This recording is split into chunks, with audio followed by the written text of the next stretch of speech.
Speed Diggers in this game have a 12-second, a 13-second, and a 5-minute drive. Thanks in part to Eric Garcia's 67-yard connection over the middle to C.J. Kukas, and he ran about 50 of those 67 yards. Unfortunate we don't have video tonight, but we'll have the camera for the remainder of the season, including all playoff games, assuming the Speed Diggers get there. But they've got to win this game to pretty much assure themselves a spot. A high short kick, another fair catch called by Hollingsworth, and he's got it at the 30-yard line. The Speed Digger defense really has come to play after some early struggles, Dave. Yeah, they have. They've tightened things up, and the proof of that was seeing Trevor Blake and C.J. Kukas both laying out. You know, they left the ground to try to knock the pass down the last time Weld Central tried to throw it. Weld Central has the football at their own 30-yard line. It was a 3-and-out last time. And we saw now, the last couple of drives, Weld Central's having trouble with the brush pressure because of all these holding calls. Just shy of the 30. The lone setback is Page. Man in motion to the right is Siebers. Throw out to the left. That's going to be dropped by Coleman Schleiss. A perfect pass, and no Speed Digger within 4 or 5 yards. It was one of those little bubble screens out to the left, but Schleiss had room to at least pick up 4 or 5 yards before he would be met by a Speed Digger. Well, he was going to have that opportunity for a one-on-one tackle that Morrow was going to have to make, and you know, you got to like those odds when you have a little bit of breathing room. 2nd and 10 for Weld Central. Perhaps they're tightening up a little bit, blowing a 20-point lead very quickly. One receiver out to the left. Back to throw is Cirrus, looking deep over the middle. There's a man out there, but it's incomplete. At the 38-yard line of Brush, Travis Siebers had a step, but he was pretty well defended by the Speed Diggers. 3rd down and 10. You know, Siebers just ran straight down the field, and the Diggers kind of waited for him to get there before they turned and ran with him, and that's how he was able to you know, pick up that yard or two advantage that he had. But you got to give Sears credit, man. He just throws the ball up in the air, puts a little lob underneath of it, and lets his receivers make the play. 3rd and 10 at the 30-yard line. Speed Diggers lead 21-20, but they were down by 20. Play action. Sears rolling to his right towards the sideline. Heaves it up the sideline. The Speed Diggers have the coverage. It's out of bounds. Garcia intercepted the pass, but he was out of bounds, and great coverage there on Brandon Hoff at the Speed Digger 37-yard line. C.J. Kukas was along the sideline as well, and the Speed Diggers, this is not only about execution, Dave, but they have made adjustments defensively. Yeah, they're getting some pressure on Sears now, and then, you know, like you said, the adjustments, our defensive backs are doing a better job of paying attention where those receivers are at. Brandon Hoff to punt. Joe Rosenbrock at his own 32-yard line. Not only has Brush taken the lead, they can extend the lead. Plenty of time to go before the break. Perfect snap to Hoff. He gets it off, an end-over-end short punt, and Rosenbrock has it at the 39-yard line. Stutter steps, cuts to the 40-yard line, across the 45, and he's down right there. Return of 6, and a punt of 31 yards. Speed Diggers can take their time once again. 4:54 to go before the break. Yeah, or not. It'd be great to see him just put it in the end zone right away and keep zapping the energy out of these Rebels. I got to tell you, Rosenbrock made a great catch on that. He misjudged the ball, and he was back a couple of yards from where the ball came down. So he was standing there with his palms up, catching it like a normal guy would on a punt. And then at the last minute, he had to reach out and grab it, and he caught it with his hands. Yeah, his fingertips. 1st and 10 from the 45-yard line. Garcia is going to hand off the Weiser right side, cuts it back towards the middle, to the 50-yard line, a gain of 5. Some hard running by the junior Connor Weiser. And it looked like that was Schleiss and Brandon Hoff making the play. 2nd down and 5. Speed Diggers have all 3 timeouts, 4.5 minutes to go in the second. Certainly not in a hurry as they are at midfield.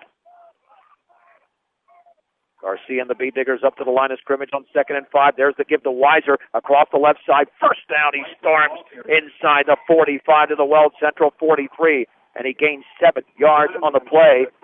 The Rebel tackle was made by Cord Dunham, the 6', 185-pound junior linebacker. I'll tell you, the adjustment Weld Central made that they had to make for that dump pass to Brush through, they're in a 5-man front now with 3 linebackers, the free safety's back there about 7 yards off the ball, and they just don't have the hosses up there on that line to stop this running game. 1st and 10 for the 43. Garcia hands it off to the deep man. That's Weiser. He's only got 2 yards this time.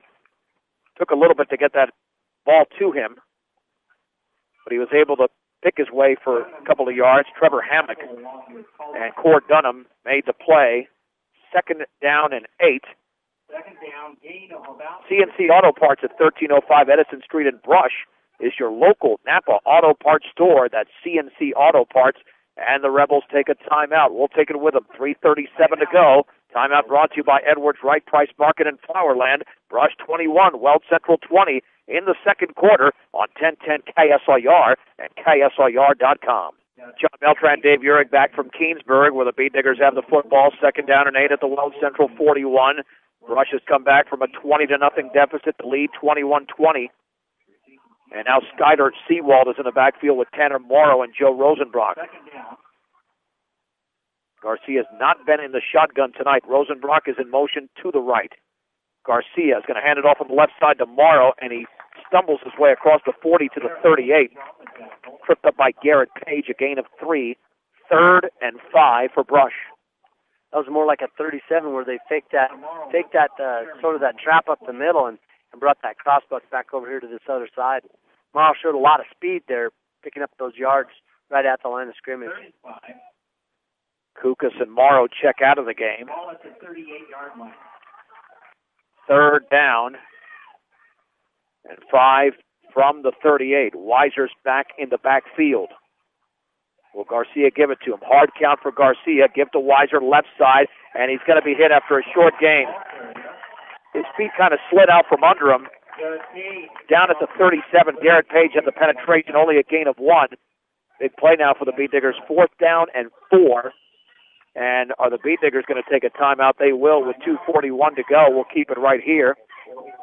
Once again, brought to you by Edwards Wright Price Market in Flowerland, 1201 East Platte Avenue in Fort Morgan. Stop by and get what you need to refuel on game days at Edwards Wright Price Market in Flowerland. Beautiful thing about the Beat Diggers is they're in a 4th and 4 situation, but they have so many options to go to. Obviously, the one option they've taken advantage of the most is Connor Weiser, but usually in a 4th down play, Coach Dreitz will go in a little bit of a different direction unless it's a 4th and 2 or something like that. 4th and 4, Dave, sometimes you have to stretch the defense out a little bit more as opposed to playing strictly smash mouth.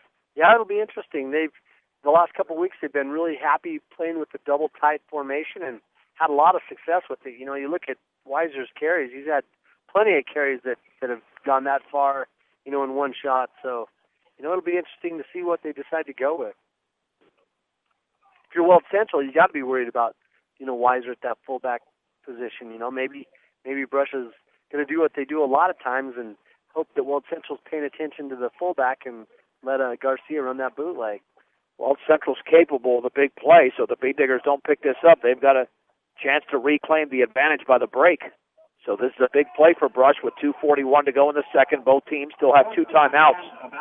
Morrow, Weiser, and Rosenbrock in the backfield. They're in that double tight set again. 4th and 4 from the Rebel 37-yard line. Garcia will send Morrow in motion to the right. Garcia back to throw, looking. Right side pass is going to be dropped by Shea Hansen at the 30, right through his hands. It was a perfect throw, maybe a tad low, but it's first down going the other way for the Rebels as the Beat Diggers turn the ball over on downs. Yeah, it hit him in the breadbasket. There's a little different look there by Brush since we had Rosenbrock playing that fullback position that time. The Rebels on downs, it'll be 1st and 10. Well, now the Beat Diggers have got to make a play here on defense just to prevent Weld Central from reclaiming the lead and the momentum going into halftime. 1st and 10, Rebels at their own 37-yard line. Hopefully that will not hurt Brush. It's going to hurt temporarily until we see what the Beat Diggers do on defense. Receivers out to the left and right. Cirrus is going to roll to his right, hold the ball on his right hip, wants to take over the football across the 40 to the 45, 1st down, and he's going to be hit at midfield and driven out of bounds by Eric Garcia and Trevor Blake. But that's a gain of 12 yards and a Weld Central first down. Let me tell you what, the blocker did a whale of a job for Weld Central there. After he made the big block out here on Hanson, he went on downfield and made another block that allowed Sears to pick up that first down. And Shea Hansen is hurt. He's going to have to be assisted off the field.